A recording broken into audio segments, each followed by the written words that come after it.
Why do fishermen scrape barnacles off the bottom of their boats every week? Can't they just live with them in peace? Absolutely not, because these barnacles can actually put lives at risk. When a boat slows down, barnacle larvae in the water rush to attach themselves to the hull. Once they pick a spot, they secrete a natural glue that permanently sticks them to the hull. In just a few hours, their shells harden, locking them onto the boat, and they become almost impossible to wash off. As time goes on, they also attract algae and other marine life, and within just a few weeks, the bottom of the boat can end up carrying several extra tons of growth. This doesn't just make the vessel heavier, it also increases fuel consumption. In serious cases, fuel use can jump by as much as 40%.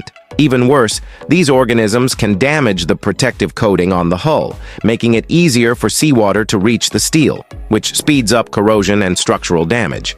If this eventually causes a leak in the hull, the vessel could even sink, putting lives in danger. That's why boats have to clean their hulls regularly. So, how long has it been since your boat's hull was last cleaned?